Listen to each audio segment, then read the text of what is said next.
nós vamos estabelecer um tom bem espiritual, sabe? Mais calmo, bem reflexível. Com certeza, é o momento ideal para a gente desacelerar um pouco. Exato, porque o nosso estudo detalhado de hoje foca, na primeira visão do profeta Daniel, que é algo gigantesco. É gigantesco e até um pouco perturbador, dependendo de como você olha. Nossa, muito.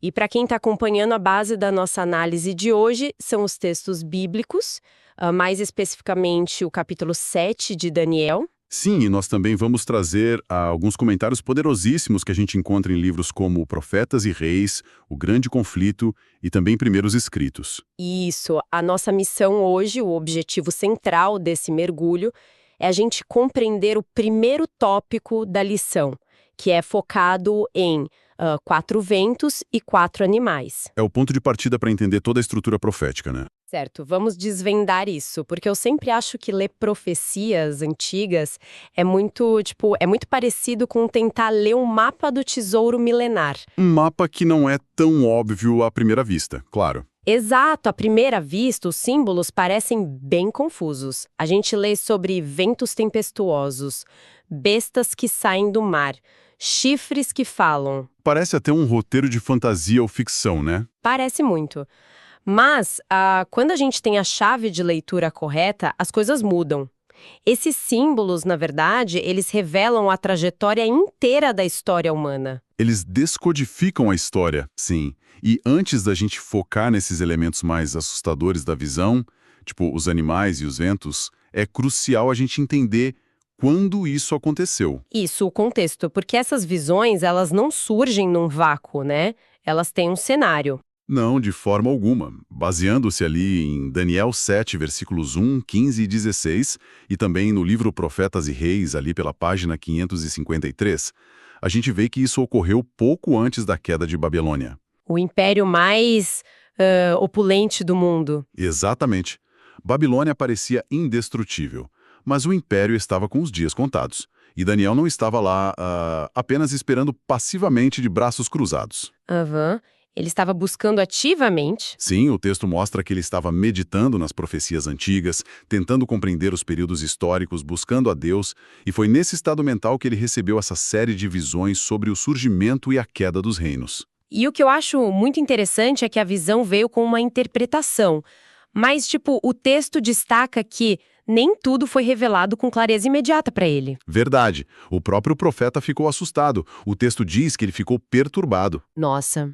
E isso levanta um ponto incrível, porque eu me pergunto como essa postura de Daniel de buscar a Deus quando as coisas não estão claras serve de modelo para qualquer pessoa que tente estudar esses textos complexos hoje. O fascinante aqui é que a revelação espiritual é um processo. Não é um download instantâneo de informações, sabe? Não é um pendrive que você conecta na mente, né? Exato. O esforço intelectual e espiritual para entender a história, para entender como esses reinos sobem e caem, isso faz parte da jornada de fé. A atitude de Daniel de não desistir quando as coisas parecem confusas mostra nossa necessidade de paciência. E de oração, claro. Sim, paciência e oração constantes no estudo das Escrituras. Deus quer que a gente cave fundo. Faz todo sentido.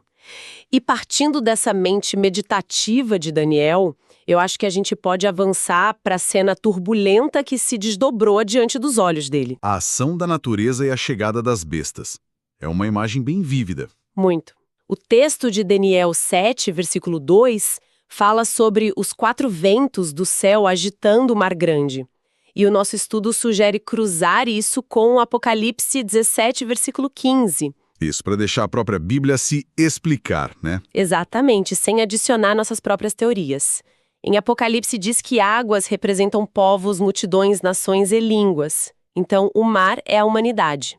E junto a isso, a gente olha para Jeremias 25, versículos 31 a 33, que usa os ventos fortes e a tempestade para descrever guerras e conflitos entre as nações. Então, quando Daniel vê os ventos agitando o mar, ele está vendo a humanidade em caos, em estado de guerra constante. É muito profundo. E é desse caos, do meio dessa agitação que a gente chega no versículo 3 e depois o 17, com o surgimento dos 4 grandes animais. Nossa, e é aqui que a coisa fica realmente interessante. Sem dúvida. Porque, segundo a explicação do anjo ali no texto, e apoiado pelas páginas 439 e 40 de O Grande Conflito, esses animais representam os grandes impérios que dominaram o mundo em sequência. Babilônia, Medopérsia, Grécia e Roma. Sim, e eu fico pensando muito nas charges políticas modernas, sabe? Ah, tipo os símbolos que os países usam? Exato. Hoje em dia a gente vê países sendo representados por animais o tempo todo. Um urso para um país, uma águia para outro, um leão. É bem comum. E geralmente para passar uma imagem de nobreza, de força. Isso, é tipo marketing. Mas aqui na profecia a imagem vai muito além da política. Tem um peso espiritual profundo e até sombrio. Muito sombrio. E o foco recai exatamente na escolha das palavras. O livro O Grande Conflito usa a expressão animais predadores. Predadores. Nossa, essa palavra muda tudo. E muda mesmo. Porque a visão celestial, ela não romantiza a história humana. A gente costuma olhar para o passado e admirar os grandes impérios, suas construções, as táticas de guerra. A gente faz filmes épicos sobre eles. Exato. Mas o céu enxerga de outra forma. A ascensão e a queda desses impérios terrenos são vistas como movimentos predatórios, violentos, destrutivos. Porque um predador precisa consumir o outro para sobreviver, né? Sim, e isso contrasta fortemente com a paz e os princípios orgânicos do reino divino. É um choque de realidade. O mundo opera sob a lógica da força bruta. E isso me traz uma questão que é um pouco angustiante. Sabendo que os impérios terrenos agem como predadores, a gente precisa olhar para o outro lado da moeda. Qual lado? Qual é o destino daqueles que tentam se manter fiéis a Deus no meio dessa ferocidade histórica? Porque, honestamente, parece impossível sobreviver. É uma preocupação muito real. E o texto lida com isso de forma bem direta nos versículos 21 e 22 de Daniel 7. Ah, sim, a parte do chifre. Exato. A visão mostra um chifre pequeno que surge e as palavras do texto são claras. Ele faz guerra contra os santos e prevalece contra eles. Nossa, prevalece contra eles. É assustador pensar que, por um tempo, as forças predatórias terrenas ganham a batalha. Parece o fim da linha, né? O triunfo da injustiça. Mas tem uma grande virada nesse texto. O versículo continua e diz que isso acontece apenas até que É a virada de chave. Até que vem um ancião de dias e faz justiça aos santos do Altíssimo, e chega o tempo em que eles possuirão o reino. Caramba.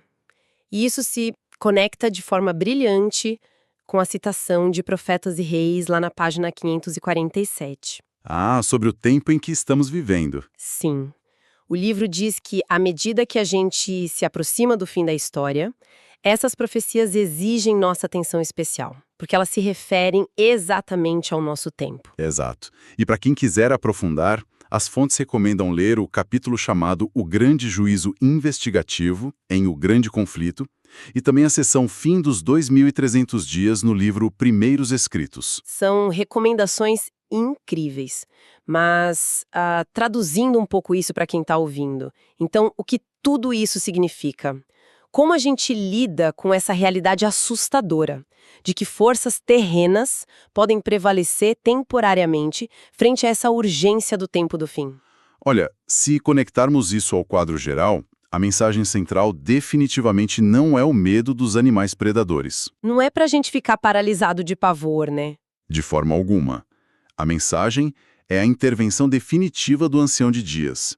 É saber que a justiça divina tem a última palavra. O Tribunal Celestial se reúne para investigar e colocar um ponto final nas ações das feras. Uau! Isso traz um sentido de urgência espiritual gigantesco. Traz sim. Mas é uma urgência que é fundamentada na esperança da justiça final, sabe? Não é um desespero histórico. É a certeza de que o reino final não será predatório. É de tirar o fôlego quando a gente junta todas as peças. Deixa eu tentar sintetizar o quadro geral que a gente montou hoje. Por favor. É bom a gente amarrar essas pontas. A gente viu que impérios se levantam e caem como feras no meio dos ventos tumultuados da história. E que muitas vezes eles parecem vencer oprimindo quem tenta viver com justiça. A história secular confirma isso de forma brutal. Exato. Mas o domínio final, a palavra final, pertence a um ancião de dias. E isso me leva a fazer um apelo bem reflexivo a quem está ouvindo a gente. Um chamado espiritual, de certa forma. Sim, em um mundo que ainda hoje se assemelha a esses mares agitados por ventos fortes, cheio de crises e predadores, onde estamos depositando a nossa segurança? É a pergunta mais importante que a gente pode fazer. Nas instituições humanas que vão passar ou na promessa de justiça do tribunal divino? Exatamente. E olha, o nosso estudo detalhado sobre isso não termina aqui.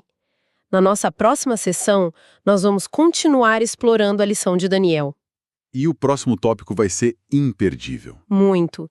A gente vai analisar a sequência dos impérios. Nós vamos focar na identidade e na história dessas forças predatórias com muitos detalhes. Vamos colocar nomes e rostos nessas feras. Vai ser fascinante cruzar isso com os livros de história. Vai ser incrível. Mas antes de a gente encerrar, eu quero deixar quem está ouvindo com uma última reflexão, um pensamento provocativo para carregar até o nosso próximo encontro. Algo para matutar durante a semana. Sim.